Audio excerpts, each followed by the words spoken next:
Yeah? Yeah. Thank you. Welcome back, and sorry we took so long. We're gonna move to item 1.2. Mr. McLemore. Thank you, Madam President. Item 1.2 is a resolution to approve field trip request, and Andrea is here to speak to that. So actually, this is an amendment to a field trip date that you had approved prior. Bonneville students were supposed to go to Turtle Back Zoo. They had to change their plans, and so this is just the amendment for their new trip, which will be to the aquarium, I believe. Yeah, Same date? same date. Same Mr. month. Levinstein, do you have a question? No, I do not. Thank you. Let's move on. Thank you, Madam President. So item 1.3 is a resolution to appoint the House principal listed there. And, yes. Mr. Levinstein, do you have a question? This person, I assume, went through the vetting process of the building and is approved by them or recommended by them? Yes, sir. And has appropriate certification? Yeah, so you'll see that this is a COVID cert. So during COVID, people were unable to mingle together, as you well know. And so they relaxed some of the regulations so that they would be able to have the COVID cert and then take their test a little later or during this particular period of time. So in actuality, they have, I think, approximately 2 years to get their initial cert or their cert. 2 years from where? From when? 2 years from the point that it was issued. Oh, okay. Okay. Mr. Levinstein, do you have any other questions? No, I do not. Thank you. Let's go on to item 1.4, please. Thank you, Madam President. So item 1.4, we're going to be having an assistant principal appointment coming before you for the regular board meeting. Do you have any questions? Is this for a specific building or just an assistant principal to be assigned somewhere? Yes, so it's going to be several buildings. So, and you'll see several of these resolutions. Actually, there's going to be 4 of them on here. But then there's going to be an additional 3. So it's going to be for Temple, NFA Maine, Heritage, and Heritage. Those are the ones that are here. So you have 4 resolutions that are blank, but it's going to be for the buildings that I just mentioned. 1 at Temple, 1 at Maine, 2 at Heritage. Did I? I see, okay. What a heritage. So what he's saying is that item number 1.4, 1.5, 1.21, and 1.22 and 1.23 are all in the same category. They don't have the names, they're 4 assistant principals who will be set up in one of those places that you just mentioned. Yes. Thank you. Okay, Thank you. Yep. thank you. Did you And have a then nice there's gonna be pool, did you have a additional nice pool of candidates? Say again. Was there a nice pool of candidates? Oh, yeah, there was a Good, pretty good group. good. And Yes. then there's going, Go oh, sorry. No, let Mr. McLemore. So there's going to be an additional 3 APs appointed in addition to the ones that you see on the agenda today. And that's going to be yourself. Okay. Mr. Ford, did you have a question? No, and they've all been selected, reference checks have been completed, we're just finishing up the paperwork. So And they went through the screening with the committees with the teachers and the staff from the buildings? they went through the committees, I'm not sure whether we had full representation, but they were all invited to participate, yes. Okay, thank you. Good. Just a quick question, if it's, an answer is available now, are they majority internal candidates or There external? are some. There's both then, internal and We're external? still at the point of beginning salary, so I'm really not comfortable with Okay, that, but we do that's have fine. some internals, yes. Thank you. Mr. McLemore, we're gonna skip 1.5 because that was the same as 1.4, Thank you. and we're gonna go to 1.6. Thank you, Madam President. So 1.6, this happens every year. By the way, it's a memo to the board based upon reductions or abolishments, creations. And these particular positions were reviewed with the board during the budget sessions. Mr. Levinstein, do you have any questions about this? Well, the question I have, just a general question is, some of these positions were vacant anyway, but we kept them open for whatever length of time that was. Is it necessary to abolish them? Because, I mean, it looks like one layoff, I think, in here, but. Mr. Forger? Mr. McLemore, do you want to answer? I think it's better for the district if we abolish the positions that are vacant. And the reason being is because say for example, we have layoffs and we have positions that are sitting on the books, that's going to create an issue I of understand. liability for the district. Okay, I understand that perspective, but I also understand that we've had positions available, vacant for a long time, and we don't rush to abolish them. We're hoping one day we can find the funds or the people to fill those positions. So, Mayor? Yes, sir. So this year we did a pretty in-depth analysis. A lot of us were involved in that analysis of position control, where a control number is assigned to every position in the school district. So we are at the point where that's all been cleaned up. So we are going, if we are abolishing, we're abolishing. If we need that position, we'll come back to the board and say, based on this new need that arose, we have a need to create this position. But in order to have the books correct, we feel strongly that you have to abolish the position if it's not a true position on the school district books. We're trying to keep everything extremely clean. Mike, I have two comments. One is I'm going to advocate for the directors. You know, I'm having been a director and knowing now what the director of science needs to do next year. There's a new test coming out for the state, and there's also a hands-on portion that takes 3 years to do 4 items. 3rd, 4th, 5th grade, and then 6th, 7th, and 8th grade. There are 4 in each thing.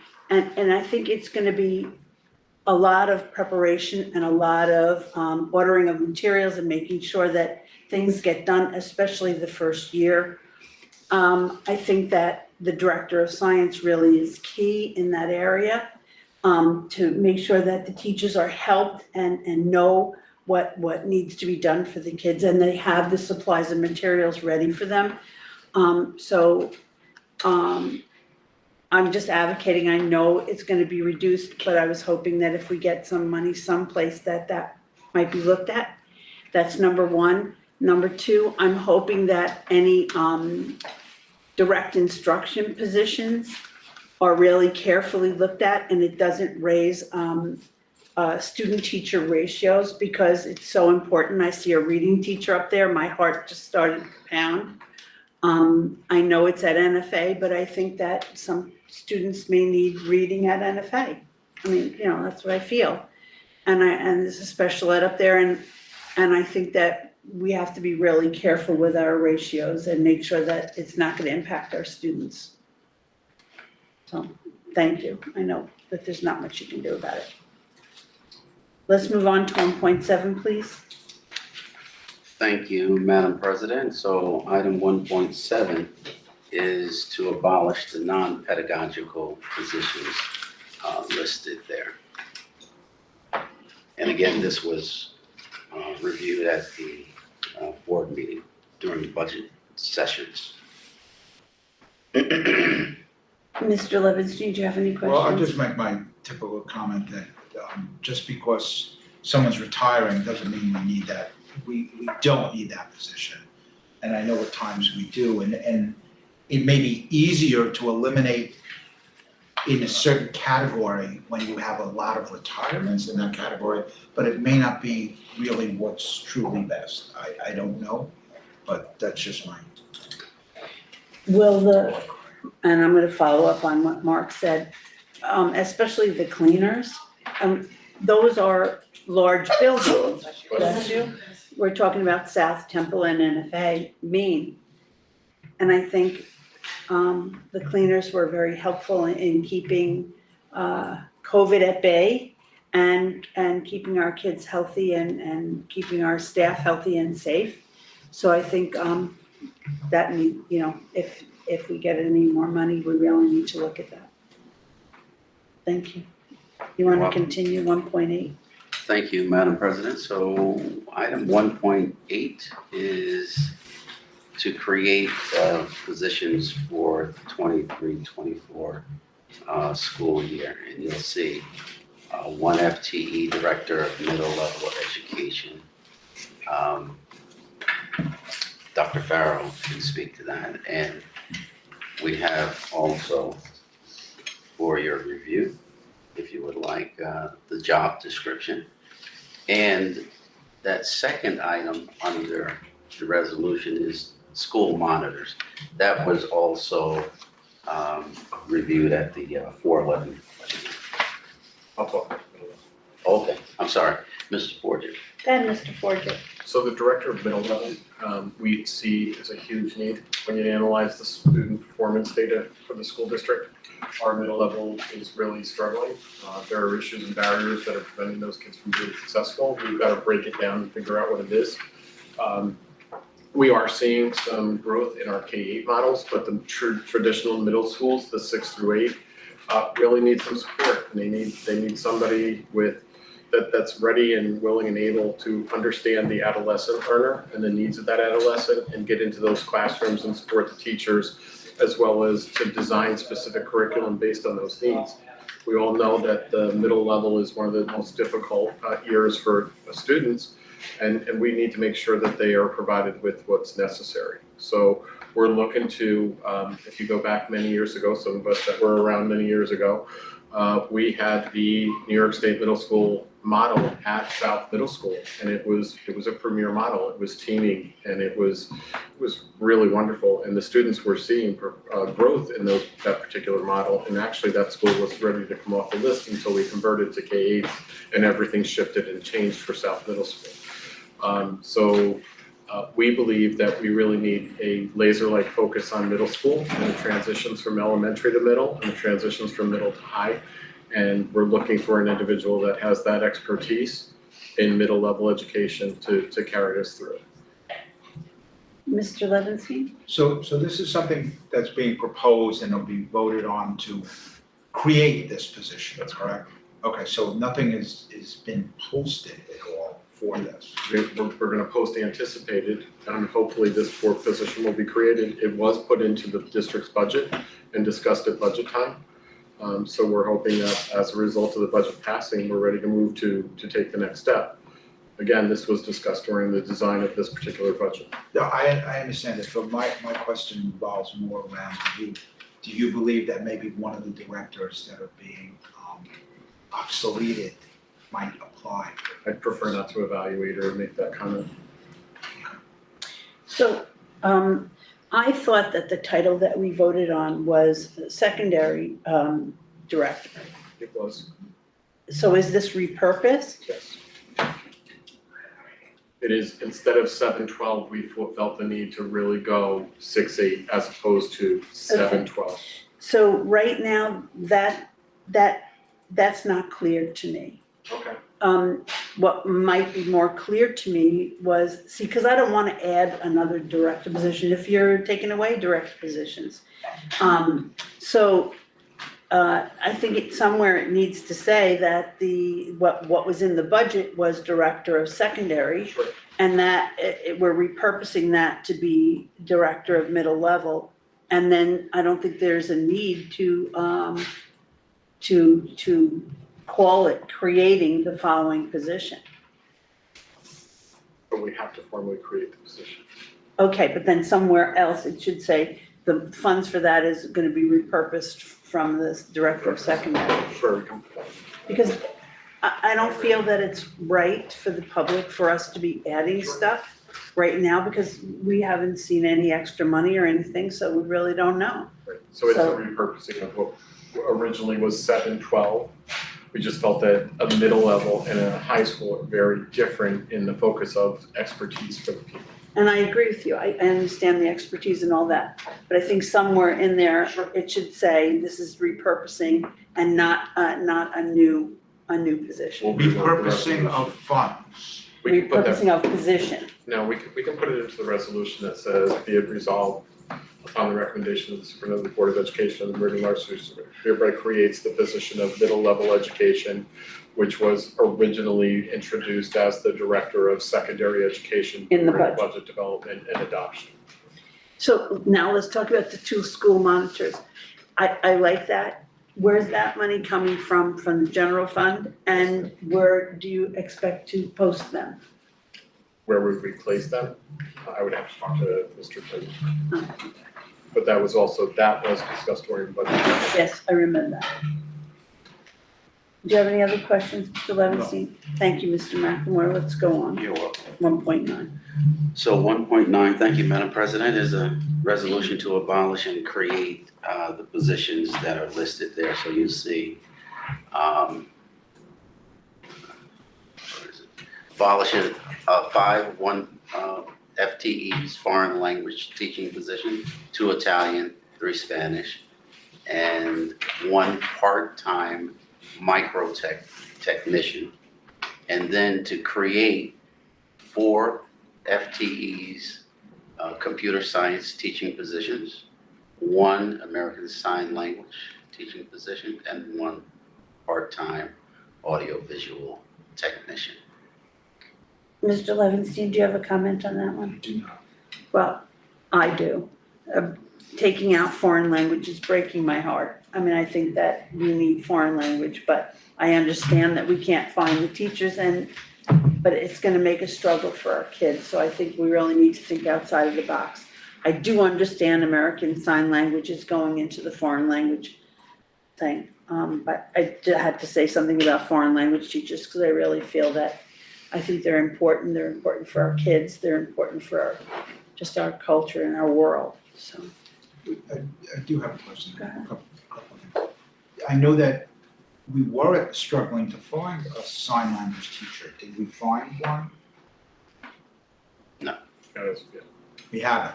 So, I mean, that's been going on for 6 months or so. So we can't count on that as being a class for the students. I would love it to be, and I hope that they can.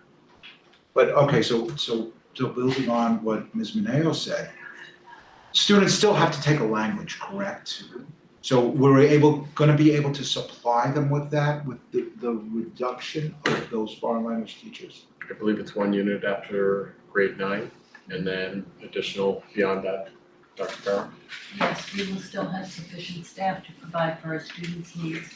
They will be able to not only meet the minimum requirement, but they will be able to continue in the trajectory in the higher level skill language courses. But my concern is, and I remember when my kids went, just that there may have only been one offering to them in because of all the other classes they have. So is there enough of an offering where they won't be denied or have to switch their whole schedule around? It is our expectation that we need to provide greater control over our scheduling of classes so students have those opportunities. I know there have been times at our high school levels where students were forced to make choices between some of the electives in terms of AP courses, higher level language skills, higher level flying skills. One of the things we're working on is an academic planning activity where students start in 9th grade to tentatively plan their courses for the next 3 years.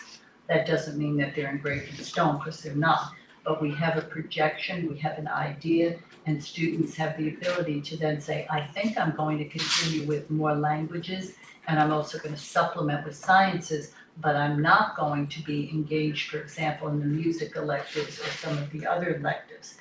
Those are always subject to change. It's my hope that students will give it serious thought, and we will be able to support not only our foreign language courses at the upper levels, but our other coursework too. I don't want to see students ever compromised and have to say, I'm going to take Spanish 3 or Italian 3, but then I can't do this, or I'm going to do this and not be able to.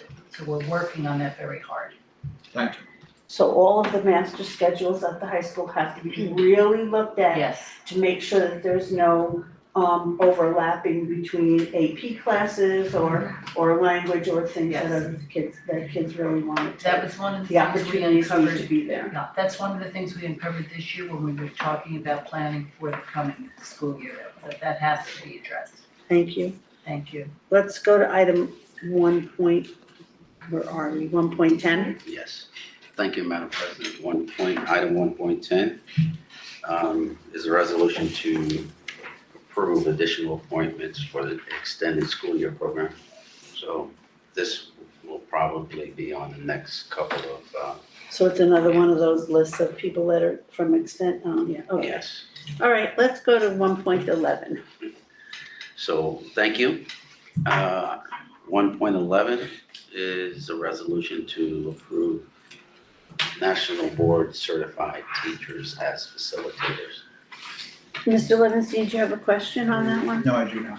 And I'm glad that's on the agenda because we talked about this in the Teacher Center Policy Board. So let's move on to 1.12, please. Thank you. 1.12 is a resolution to appoint digital citizenship team members. And these are additional to some that we've already had. No, this is new, Madam President. No, okay. Yes. And so, I'm sorry, it is addition. Thank you. Stuff Knock is starting that to out run of it. together now. Yeah, So, the goal of this project is to update the website based on digital citizenship content and resources for parents, students, and teachers. Mr. Levinstein, do you have any questions? Resources for parents, student, and teachers. So I mean, it's a wide range of things that they need resources for. Yes. Okay, let's move to 113, please. 1.13.